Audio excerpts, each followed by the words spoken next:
Welcome back dear friends. നമ്മളിന്ന് discuss ചെയ്യുന്നത് open സെറ്റുമായി ബന്ധപ്പെട്ട മറ്റൊരു തിയറമാണ്. സ്റ്റേറ്റ്മെൻറ്റ് നോക്കാം. Intersection of any finite collection of open sets is open in R.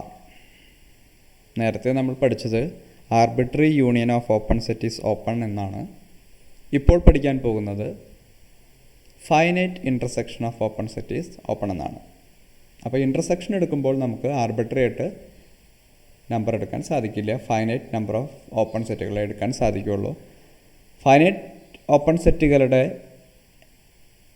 Intersection എടുത്താൽ മാത്രമാണ് നമുക്ക് ഓപ്പൺ ആയിട്ട് കിട്ടുന്നുള്ളൂ. ആർബിട്രറി ഇൻ്റർസെക്ഷൻ ഓപ്പൺ സെറ്റുകൾ എടുക്കാം, പക്ഷെ അത് ഓപ്പൺ ആയിരിക്കണമെന്ന് നിർബന്ധമൊന്നുമില്ല. ഇതിന് ശേഷം നമുക്ക് അതിൻ്റെ കൗണ്ടർ എക്സാമ്പിളും കാര്യങ്ങളെല്ലാം നോക്കാം. സോ ഇവിടെ നമുക്ക് പ്രൂവ് ചെയ്യാനുള്ളത് ആകെ finite collection of open set is open എന്ന് മാത്രമാണ്. So let us assume G1, G2, etc. Gn be the finite collection of open sets in R. And let us assume the finite intersection of these sets, that is taken as your G. G is equal to intersection I is equal to 1 to n Gi. We have to prove that our G is open. G എന്ന് പറയുന്നത് open ആണെന്ന് prove ചെയ്യുന്നുണ്ടെങ്കിൽ ജിയിലെ ഏതൊരു പോയിൻറ്റും അതിൻ്റെ interior point ആണെന്ന് പറഞ്ഞാൽ മതി. ജിയുടെ ഏതൊരു പോയിൻറ്റും ഇൻറ്റീരിയർ പോയിൻ്റ് ആണെന്ന് പറയാനായിട്ട് അതിൽ ഒരു ആർബിട്രറി പോയിൻ്റ് എടുക്കുക. ആ ആർബിട്രറി പോയിൻ്റ് അതിൻ്റെ ഇൻറ്റീരിയർ പോയിൻ്റ് ആണെന്ന് പറഞ്ഞാൽ സാധിച്ചാൽ മതി. അതിനുവേണ്ടി let us take an x be the arbitrary point of your capital G. X ജിയുടെ ഒരു ആർബിട്രറി പോയിൻ്റ് ആണെങ്കിൽ നിർബന്ധമായും എക്സ് ഈ ഇൻ്റർസെക്ഷനിലുള്ള ഒരു പോയിൻ്റ് ആയിരിക്കും. എക്സ് ഇൻ്റർസെക്ഷനിലുള്ള പോയിൻ്റ് ആണെങ്കിൽ നിർബന്ധമായും എക്സ് ആ ഇൻ്റർസെക്ഷനിൽ വരുന്ന ഓരോ സെറ്റിൻ്റെയും പോയിൻ്റ് ആയിരിക്കും. That means your x belongs to g, then you get your x belongs to g i for all i is equal to 1, 2, 3 etc. up to n. അപ്പോൾ ഇപ്പോൾ എൻ്റെ കയ്യിലുള്ളത് എന്താണ്? എക്സ് എൻ്റെ ഫൈനൈറ്റ് കളക്ഷനായിട്ടുള്ള G1, G2, etc. Gn ഓരോന്നിനകത്തും ഉണ്ട്. ഈ G1, G2, etc. Gnകളുടെ പ്രത്യേകത അവയെല്ലാം ഓപ്പൺ സെറ്റുകളാണ്. അതുകൊണ്ട് തന്നെ എക്സ് G1ലുണ്ടെങ്കിൽ നിങ്ങൾക്ക് എക്സിൻ്റെ ഒരു ചെറിയ നൈബർഹുഡ് കണ്ടുപിടിക്കാൻ സാധിക്കും. ആ നൈബർഹുഡ് മുഴുവനായിട്ടും G1ലുണ്ടായിരിക്കും. സിമിലർലി എക്സ് G2ലുണ്ടെങ്കിൽ എക്സിന് ഒരു നൈബർഹുഡ് കണ്ടുപിടിക്കാൻ സാധിക്കും. ആ നൈബർഹുഡ് മുഴുവനായിട്ടും G2നകത്തുണ്ടായിരിക്കും. അങ്ങനെ ഓരോ Gn സംഭവിക്കും. എന്താണ് ഈ നൈബർഹുഡ്?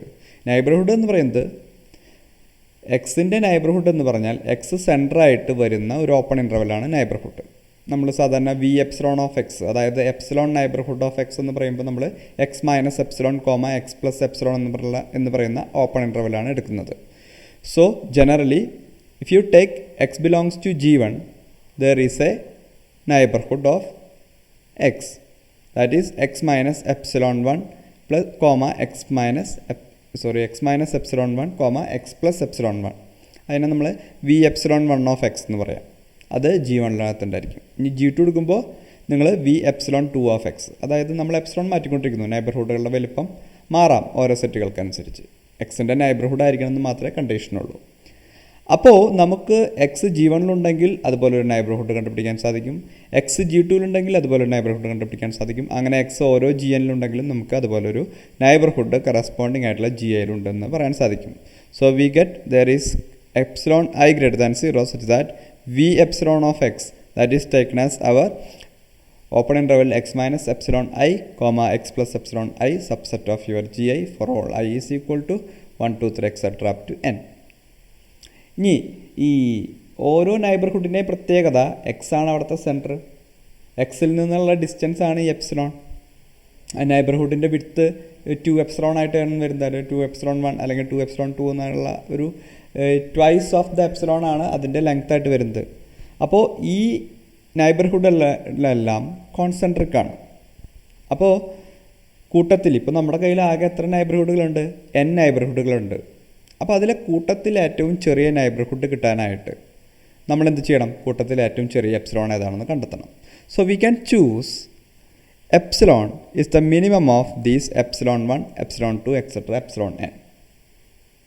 അപ്പോൾ എല്ലാ നൈബർഹുഡുകളും എക്സിൻ്റെ നൈബർഹുഡാണ്. അതിലെ കൂട്ടത്തിൽ ഏറ്റവും ചെറിയ നൈബർഹുഡ് കണ്ടെത്താൻ വേണ്ടി നമ്മൾ epsilon is equal to minimum of epsilon 1, epsilon 2, etcetera epsilon n കണ്ടുപിടിച്ച് കഴിഞ്ഞാൽ ഈ എപ്സിലോൺ എന്ന് പറയുന്നത് ഈ കൂട്ടത്തിൽ ഏതെങ്കിലും ഒരു എപ്സിലോൺ i ആയിരിക്കും. അപ്പോൾ ആ എപ്സിലോൺ ഉപയോഗിച്ചുണ്ടാക്കുന്ന നിങ്ങളുടെ എക്സിൻ്റെ നൈബർഹുഡ് മറ്റെല്ലാ നൈബർഹുഡുകളുടെയും ഉള്ളിൽ കിടക്കുന്നതായിരിക്കും. അപ്പോൾ you can take your V epsilon of x is the least neighbourhood അല്ലെങ്കിൽ ഏറ്റവും ചെറിയ നൈബർഹുഡാണ് എക്സിൻ്റെ. That is x minus epsilon comma x plus epsilon. This neighbourhood is fully contained in all other neighbourhoods of your x. എവിടെ നിന്നുണ്ടായത്? നമ്മുടെ epsilon 1, epsilon 2, etcetera epsilon n ഉണ്ടാക്കിയിട്ടുള്ള അത് വെച്ചുണ്ടാക്കിയിട്ടുള്ള എക്സിൻ്റെ എല്ലാ നൈബർഹുഡിനകത്തും ഇപ്പോൾ നിങ്ങൾ ഉണ്ടാക്കിയിരിക്കുന്ന വി എപ്സിലോൺ ഓഫ് എക്സ് എന്ന് പറയുന്ന നൈബർഹുഡ് ഉണ്ടായിരിക്കും. That means your neighbourhood is fully contained in G1. കാരണം എപ്സിലോൺ 1 കറസ്പോണ്ടിങ് ആയിട്ടുള്ള നൈബർഹുഡിലുണ്ടെങ്കിൽ അത് G1 എപ്സിലോൺ 2 കറസ്പോണ്ടിങ് ആയിട്ടുള്ള നൈബർഹുഡ് ഉണ്ടെങ്കിൽ അത് G2 ഉണ്ടായിരിക്കണം. So your V epsilon of x is contained in G1, G2, etcetera up to Gn. എല്ലാ ഇപ്പോൾ നമ്മുടെ കയ്യിലുള്ള ഫൈനൈറ്റ് ജി ഐകളുടെ ഉള്ളിലെല്ലാം ഇപ്പോൾ നമ്മൾ ഉണ്ടാക്കിയിരിക്കുന്ന വി എപ്സിലോൺ ഓഫ് എക്സ് എന്ന് പറയുന്ന എക്സിൻ്റെ ചെറിയ നൈബർഹുഡ് ഉണ്ടായിരിക്കും. That means your V epsilon of x is a subset of all gi's from your finite collection. Therefore, your v epsilon of x is the member of the intersection of this set. That means your v epsilon of x is subset of your capital G. എല്ലാ സെറ്റിലും ഉണ്ടെങ്കിൽ അതിൻ്റെ intersection ഉണ്ടായിരിക്കും. Intersection എന്ന് പറഞ്ഞാൽ നമുക്ക് G ആണ്. ഇപ്പോൾ എന്താണ് കിട്ടിയത്? You take an arbitrary point from your G, then you get A small neighbourhood of your X. That is v epsilon of x that is fully contained in G. This is x is an arbitrary point, therefore every point of your G is an interior point, therefore your G is open. ഇതാണ് നമുക്ക് prove ചെയ്യാനുള്ളത്. അപ്പോൾ നമുക്ക് കിട്ടിയ കാര്യം set finite number of open സെറ്റുകൾ എടുത്ത് അവയുടെ ഇൻ്റർസെക്ഷൻ എടുത്തു കഴിഞ്ഞാൽ അത് ഓപ്പൺ ആയിരിക്കും. ഇനി ഇതിൻ്റെ മറ്റൊരു വെർഷൻ, അതായത് നിങ്ങളെടുക്കുന്നത് ആർബിട്രറി ഇൻ്റർസെക്ഷനാണെന്ന് വിചാരിക്കുക. അതിനൊരു എക്സാമ്പിൾ, ആർബിട്രറി ഇൻ്റർസെക്ഷൻ നമുക്ക് പറയാൻ സാധിക്കുന്നത് എങ്ങനെയാണ്? Arbitrary intersection of open set need not be open. ചിലപ്പോൾ ആയിരിക്കാം, പക്ഷേ ആയിക്കൊള്ളണം എന്ന് നിർബന്ധമില്ല. അതിനൊരു എക്സാമ്പിൾ, കൗണ്ടർ എക്സാമ്പിൾ എടുക്കുന്നത് ഇവിടെ ഇതാണ്. Set of all Gn collection Gn is equal to Gn എടുക്കുന്നത് -1/n മുതൽ 1/n വരെയുള്ള ഓപ്പൺ ഇൻ്റർവെലാണ് where n belongs to n. അപ്പോൾ അതിൽ ആദ്യത്തെ സെറ്റ് എന്താണ് വരിക? ആദ്യത്തെ സെറ്റ് വരാൻ പോകുന്നത് -1 to 1 എന്നുള്ള ഓപ്പൺ ഇൻ്റർവെൽ. രണ്ടാമത്തെ സെറ്റ് വരാൻ പോകുന്നത് G2 വരാൻ പോകുന്നത് -1/2 മുതൽ +1/2 വരെയുള്ള ഓപ്പൺ ഇൻ്റർവെൽ. അടുത്ത് വരാൻ പോകുന്നത് -1/3 മുതൽ +1/3 വരെയുള്ള ഓപ്പൺ ഇൻ്റർവെൽ. അങ്ങനെ രണ്ട് സൈഡിൽ നിന്നും ചെറുതായിക്കൊണ്ടിരിക്കുന്ന ഒരു ഇൻ്റർവെല്ലുകളുടെ കളക്ഷനാണ് നമ്മുടെ കയ്യിലുള്ളത്. നമുക്കറിയാം n എന്ന് പറയുന്നത് അപ് ടു ഇൻഫിനിറ്റി വരെയുണ്ട്. അപ്പോൾ നമ്മുടെ കളക്ഷനും അപ് ടു ഇൻഫിനിറ്റി വരെയുണ്ട്. So this is A infinite collection of open intervals because each set is an open interval. എല്ലാ ഓപ്പൺ ഇൻ്റർവെലുകളും നമ്മൾ നേരത്തെ പറഞ്ഞിട്ടുണ്ട് ഓപ്പൺ സെറ്റുകളായിരിക്കും. അതിനാൽ തന്നെ ഈ കളക്ഷനുള്ള എല്ലാ GNകളും ഓപ്പൺ സെറ്റുകളായിരിക്കും. കാരണം ഇവയെല്ലാം ഓപ്പൺ ഇൻ്റർവെലുകളാണ്, അതിനാൽ തന്നെ അത് ഓപ്പൺ സെറ്റുകളായിരിക്കും. So we get a infinite collection of open sets.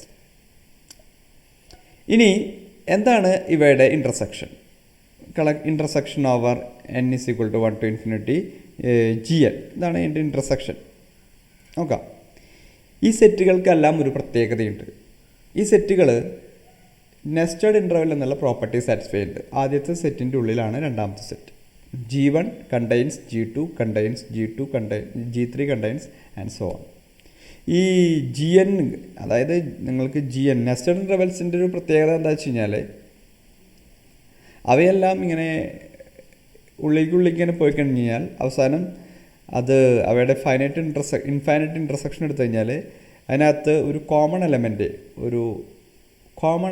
ഒരു യുണീക്ക് എലമെൻറ്റ് അതിനകത്ത് കോമൺ ആയിട്ടുണ്ടായിരിക്കും. നമ്മൾ പഠിച്ചിട്ടുള്ള പ്രോപ്പർട്ടിയും കാര്യങ്ങളൊക്കെ തന്നെയാണ്. അപ്പോൾ അതിനാൽ തന്നെ നിങ്ങളിങ്ങനെ എടുത്ത് പോയി കഴിഞ്ഞാൽ നിങ്ങൾക്ക് അവസാനം ഇതെത്തുന്നത് അതിൻ്റെ ഇൻ്റർസെക്ഷൻ എല്ലാ സെറ്റിലും ഉണ്ടെന്ന് അവകാശപ്പെടാൻ പറ്റുന്ന പോയിൻ്റ് 0 മാത്രമായിരിക്കും. So the arbitrary intersection of these open set is actually singleton zero. What is singleton zero? Singleton zero is a finite set. You know every finite set not a open set. Finite set ഒരിക്കലും open set ആവില്ല. Empty set മാത്രമാണ് finite സെറ്റുകളിൽ open ആകുന്നുള്ളൂ. ഇവിടെ singleton zero is not a empty set which is a finite set of single element, so which is not a open set. അപ്പോൾ നമുക്ക് എന്ത് കിട്ടി? Infinite intersection of open set എടുത്തപ്പോൾ നമുക്ക് കിട്ടിയത് ഓപ്പൺ സെറ്റ് അല്ലാത്ത ഒരു സെറ്റാണ്. So we have the statement that is arbitrary intersection അല്ലെങ്കിൽ infinite intersection of open set need not be open. ചിലപ്പോൾ ആയിരിക്കാം, ചിലപ്പോൾ അല്ലാതിരിക്കാം. That's A possibility. ഇതാണ് നമുക്ക് ഈ തിയറുമായി ബന്ധപ്പെട്ട് പറയാനുള്ള കാര്യം. Thank you.